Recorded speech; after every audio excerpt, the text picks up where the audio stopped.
रस्ता जरी खाली असला तरी तुम्ही सिग्नल तोडू नका, तर पोलीस कदाचित उभेच नाही राहणार तिकडे, त्यांना तेवढा स्ट्रेस नाही येणार. मी आता परदेशात राहते त्यामुळे तिथे मी बघते गुन्हे आहेत, सगळीकडे आहेत, पण इथे जे आपल्याला एक सेफ फिलिंग आहे ना भारतात, ते तिथे नाही आहे. फक्त सिनेमात असं दिसतं की पोलीस लेट येतात. बॅलन्स करणं खूप गरजेचं आहे आणि ते महाराष्ट्र पोलीस खूप छान करतात बॅलन्स. आपल्याकडे लोकसंख्या एवढी आहे ना गं, पोलीस कुठे कुठे कोणाकोणाकडे बघणार सांग ना मला. फायनली आज लोकांना कळलंय की PI मनोरमा कोण आहे.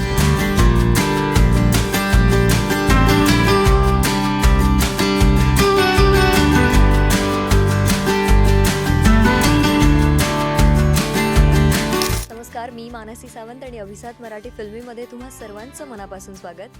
आणि मी आहे आज पूजासोबत. पूजा आपल्याला नेहमीच वेगवेगळ्या फिल्म्समध्ये अगदी तिचे जे कॅरेक्टर असतात ते अगदी रोमॅन्टिक आणि खूप अशी दिसते, पण आता गोड, हां अगदी सगळ्यांना भाळून टाकणारी. पण आत्ता पूजाचं कॅरेक्टर एक वेगळं असणार आहे, तर काय सांगशील?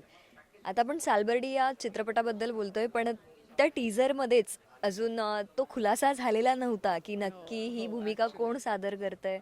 आणि काय सांगशील तू, हा कसा अनुभव आहे तुझा? ॲक्च्युली जेव्हा टीझर आला तेव्हा ऑफकोर्स काही लोकांना कळलं नाही, पण काही लोकांनी बेबी बरोबर गेस केलेलं. मी वाचत होते कमेंट्समध्ये आणि मी ती काही पोस्ट शेअर करू शकत नव्हते, त्यामुळे आय वॉज खूप अशी रेस्टलेस फील करत होते. फायनली आज लोकांना कळलं आहे की PI मनोरमा कोण आहे. So I am very happy. आणि आता ह्यानंतर मी सगळ्या पोस्ट करू शकते, रिपोस्ट करणार आहे मी आता. Very happy. तुला ही भूमिका याआधी कधी वाटलेलं का की तुला ही करायची आहे, किंवा असं काहीतरी एखादं डॅशिंग, आणि याबद्दल काय सांगशील? हे बघ, करायची तर होती, मला मिळत नव्हती करायला, आणि कधी ना कधी ती भूमिका माझ्याकडे येणार हेही मला माहीत होतं, कारण का माझं ते मॅनिफेस्टेशन इतकं स्ट्रॉंग होतं आणि मी मागतच होते की कधी, म्हणजे प्लीज पेशंटली मी वेट करते, पाठवून दे ही भूमिका. आणि येणार हे माहीत होतं, आणि ती आल्यावर तर म्हणजे मज्जाच. चार चांद लगे. चार चांद लग गए. ॲब्सोल्युटली. आम्हाला काय सांगशील की तुला या भूमिकेसाठी काय वेगळी मेहनत करावी लागली? कारण आता बाकी फिल्म्स आणि याच्यात खूप फरक आहे फिजिकली, आणि पोलीस अधिकाऱ्यांचा जो स्वभाव असतो, त्यांची बॉडी लँग्वेज, यासाठी तू काही वेगळी मेहनत केली? हे बघ, प्रत्येक भूमिकेचा अभ्यास हा असतोच, आणि तो सुरू होतो थॉट प्रोसेसमधून. आपण विचार कसे करायला लागतो इथपासून ते सुरू होतं. आणि मी ना पोलिसांचं बऱ्याचदा पाहिलं आहे की कुठल्याही क्राईम सीनवर किंवा कुठल्याही गोष्टीत जेव्हा ते काही बोलत असतात, खूप न्यूट्रल असतात ते.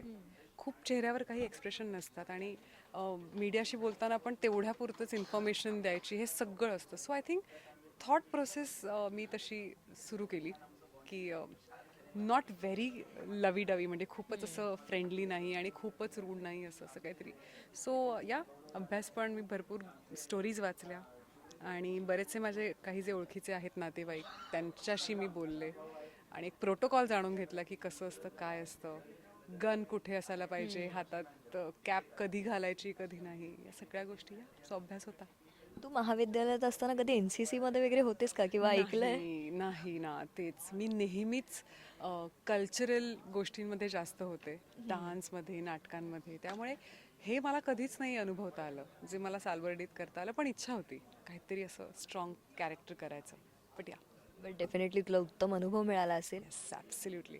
आता मला काय सांगशील, तुझी ही PI मनोरमाची जी भूमिका आहे, तर तू आता त्या कॅरेक्टरमध्ये आहेस, पण अपार्ट फ्रॉम दॅट तू एक सुजाण नागरिक म्हणून काय बघतेस? आता जे वाढते गुन्हे आहेत त्याबद्दल तू काय सांगशील?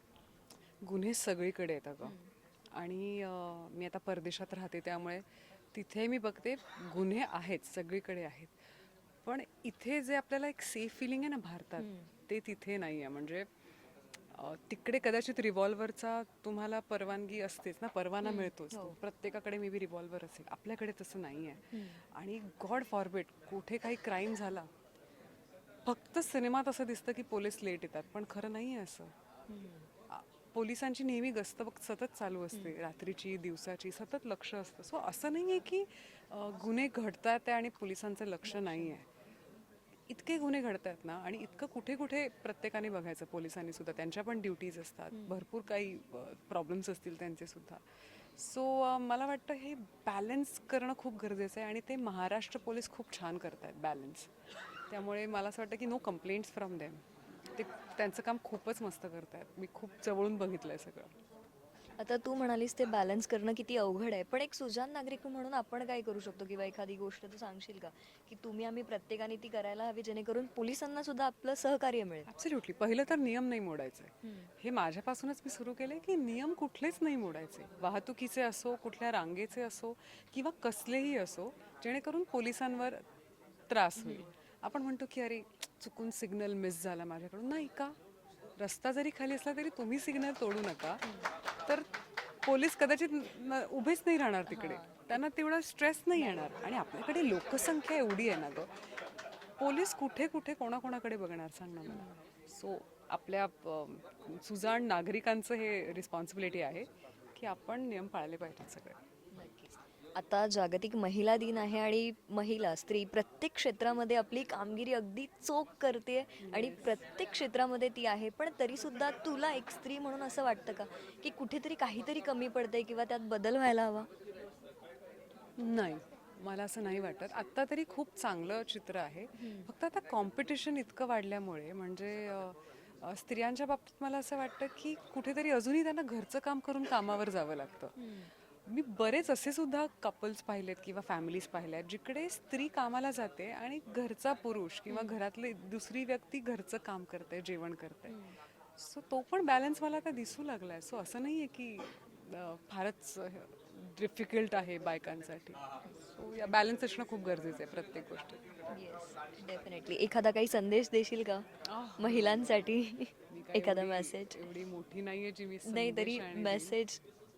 आय थिंक मला असं वाटतंय की प्रत्येकीला माहिती आहे की ती काय करते, तिला कुठलं काम करायचं आहे आणि कसं लाईफ तिला जगायचं आहे. सो तिचं तिला जगू द्या. तिला माहिती आहे कसं करते. तिचं घर सांभाळून सगळं करते तर मग वेल अँड गुड.